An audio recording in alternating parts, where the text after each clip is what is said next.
रद्द झालं पाहिजे, तिकीट पण निवडणुका येतील जातील अनेक वेळा, पण जीआर तुमच्यासाठी कोण महत्वाचं आहे? विरोध करणं महत्वाचे की सगळे महत्वाचे, सगळ्यांनी मिली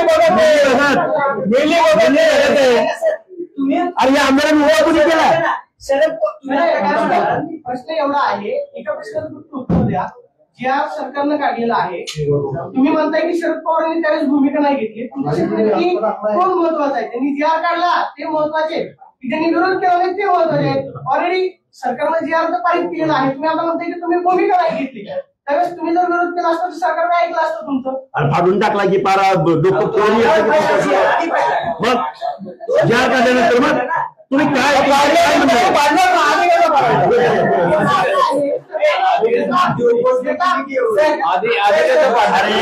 आंदोलन केली, यशस्वी केली, जी आर फाडून टाकलं. ते सांगतील ना, आम्ही कार्यकर्ते आहोत. त्यांची आघाडी आहेत, ऍडमिट आहे, त्यांनी वेळोवेळी याला विरोध केलेला आहे. त्यांनी सांगितलेलं मूळ ओबीसींना तिकीट द्या, त्यांची भूमिका पहिल्यापासून क्लिअर आहे. तुम्ही म्हणताय जी आर काढताना शरद पवार काय करत होते, मग मुख्यमंत्री काय करत होते? अरे हो, पण विरोधच केला ना, विरोधच केला ना.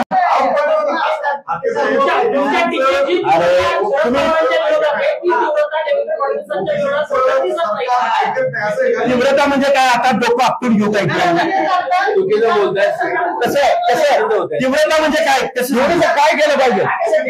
प्रश्न असा आहे ना, की तुम्ही म्हणताय की शरद पवारांच्या भूमिकेचं स्वागत करणार नाही. ससाणे साहेब म्हणतात की शरद पवारांनी जी भूमिका घेतली ती सगळ्यांनी घ्यावं. प्रश्न असा आहे, तुम्ही भाजप बाकीची जी नावं आता तुम्ही आम्ही म्हणल्यावर घेतली, पवारांची सुपारी घेऊन तुम्ही काम करते असं राष्ट्रवादीचा आरोप आहे तुमच्यावर. आम्ही ओबीसीची सुपारी घेतली, आम्हाला कुणाच्या सर्टिफिकेटची गरज नाही. आणि कुणाला काय म्हणायचं ते म्हणू द्या ना. आम्ही ओबीसीची सुपारी घेतली ना पहिल्यापासून. आरोप कुणाला काही आरोप करून द्या. सुपारी घेतली का असा प्रश्न तुम्हाला? अरे सुपारी घ्यायचा संबंध काय? आम्ही ओबीसीची घेतली सुपारी. मंगेश ससाने, लक्ष्मण हाकेने, विखे पाटला सुपारी नाही घेतली. भूमिका म्हणलं ना मी, बैलगाडून झोपा केला नका करू, तुमची श्वेतपत्रिका आणा, तुमच्या पक्षाचं फक्त काम करू नका. तुम्ही जर त्या ओबीसी उपसमितीवर आहात ना, तुम्हाला श्वेतपत्रिका काढता नाही आली तर राजीनामा द्या. उगीच फुजूल फुका तुम्ही करू नका.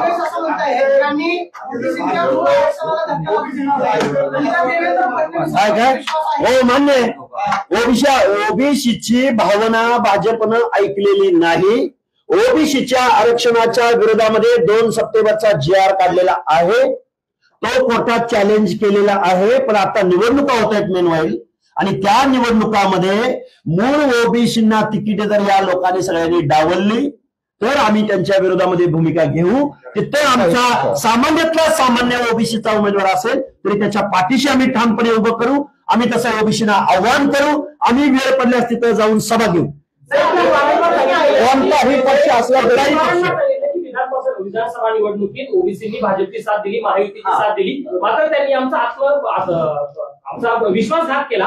आता ओबीसी उघडपणे भाजपच्या विरोधात भूमिका घेणार आहे का? स्थानिक स्वराज्य आता कुणाची नावं घेऊन सांगितलं ना तुम्हाला? विधानसभेला तुम्ही थेट सपोर्ट केला भाजप किंवा महायुतीला, तसा थेट विरोध आता करणार आहात का? विश्वास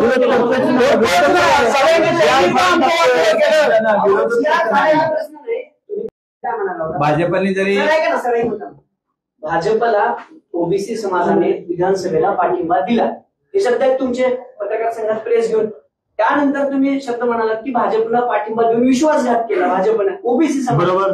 आता येणाऱ्या नगर परिषद नगरपंचायतीला भाजपला विरोध करणार आहात का तुम्ही? एकच आमची लाईन आहे. आम्ही इथं पक्षाच्या कशी लाईन आहे बघा, जे पक्ष लोकल बॉडीज मध्ये म्हणजे लोकलच्या प्रश्नावरती या निवडणुका होत आहेत, या लोकलच्या प्रश्नामध्ये तिथला आमचा ओबीसी बांधव, त्याची संसद विवेक बुद्धी जागृत आहे. तो आपला कोण परका कोण जाणतो. पण पक्षाने जर आमच्यावरती जर बोगस कुणबीकरणाद्वारे उमेदवार लादला असेल तर आमचा तिथला बांधव तिथल्या लोकल बॉडीमध्ये निर्णय घेणार आहे ना. प्रश्न उरतो कुठं?